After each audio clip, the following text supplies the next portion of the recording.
कि जो ये आप बोल रहे थे ना कि ये इंटरनेट बंद कर रखी है, एक मिनट कुछ हाँ, मैं पूछ लूँ। ये देखिए हम 5-6 दिन से यहाँ पे हैं। फिर पिछले हफ्ते भी 2-3 दिन लगा के गए, 2 दिन के गैप चले गए पंजाब, फिर हम 3 दिन से यहाँ पे हैं। ये जैमर 3 दिन पहले नहीं था यहाँ पे। अब इसका एक ही मकसद हो सकता है कि ये जो यहाँ पे लोग हैं जो किसानों की मदद में आते हैं, किसानों के आंदोलन को मजबूत करने के लिए आए हैं, चाहे डॉक्टरी पेशे के लोग हैं या कोई और NGOs हैं, उनकी बात जो वो कर रहे हैं वो आवाम तक ना पहुँचे। इनका जो दुख दर्द है, जिस हालात में किसान यहाँ रात में ठंडी में मच्छर में ये बीमारियों में और तरह तरह की दिक्कतों में जो रह रहे हैं 24 घंटे यहाँ पे अपने आंदोलन के कारण, उनकी सही बातें जो है ना वो देश के अवाम के नज़र में ना आए।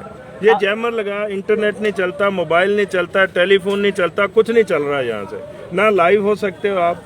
इंटरनेट को डाउनलोड करने में यहाँ कोई 1G 2G 3G 4G कुछ भी नहीं, सब जैमर के थ्रू माध्यम से बंद कर रखे हैं। ये एक आज़ाद मुल्क में एक नागरिक के अधिकारों का हनन है। ये ऐसा नहीं हो सकता, सरकार नहीं कर सकती किसी भी तरह से, पर कर रही है। इसका मतलब यही है कि ये लोकतंत्र नहीं है, ये लोकतंत्र की हत्या है, अधिकारों का, नागरिकों का हनन है। कि किसान भी बैठे हुए हैं, सरकार को बात सुननी चाहिए। ये कोई कोरिया के नागरिक नहीं है, ये इसी भारत देश के बसिंदे हैं, अन्नदाता हैं ये। अगर ये अन्न खेतों में नहीं उगाएंगे, अगर अन्न ही आप नहीं उग पाएगा, उनको दुखी करेंगे तो खाएंगे क्या?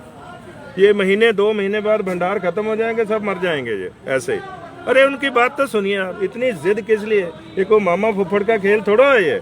अरे देश के नागरिकों का है, देश का सवाल है ये। आपको क्यों लग रहा है कि सरकार क्यों रोक लगा रही है इतना समय से, क्यों नहीं काम करने दे रही है? मानसिकता साफ नहीं है और वो एक ग्रुप को अपने आप को ये मैं तो यहाँ तक कह देता हूँ, सरकार ने देश के ऊपर नाजायज कब्जा करके रखा हुआ है। जैसे किसी के प्लॉट के ऊपर, किसी की जायदाद के ऊपर नाजायज कब्जा होता है, चाहे वो EVM के माध्यम से है या जैसे है। मैं थोड़ा हट के जरूर बोल रहा हूँ, पर यही सच्चाई है। अवाम नहीं बोलेगा।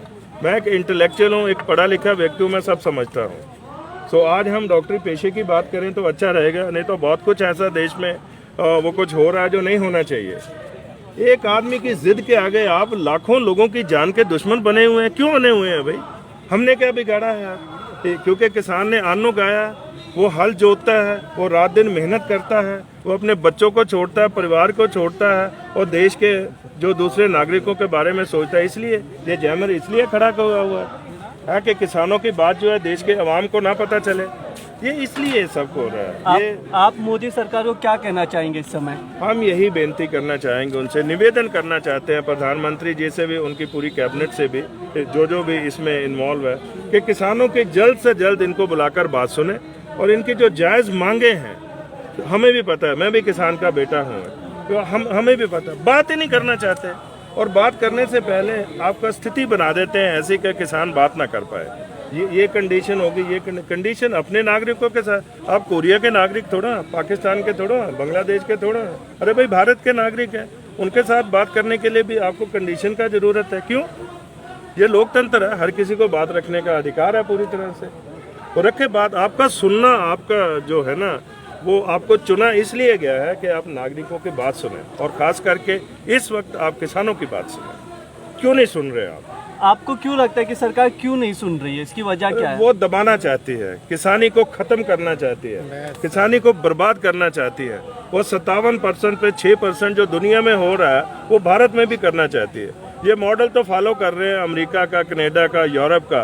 अरे भाई हमारे देश की स्थितियाँ बहुत फर्क में है, उनसे बहुत अलग से हैं। यहाँ गरीबी है, अनपढ़ता है, वो हर तरह का कोई फैसिलिटी नहीं है। हमें अपने हिसाब से चलाइए। आप अमेरिका को देखकर यहाँ लागू मत करें, वो नहीं है। वहाँ किसानी भी खत्म हो रही है, तो वहाँ भी उनका टारगेट यही कि 5-6% पे आ जाए और किसान एक मजदूर बन जाए, ये दोबारा से मुजारा बन के रह जाए, ये मालिकाना हकूक खत्म कर दें इनके। जी शुक्रिया, थैंक यू।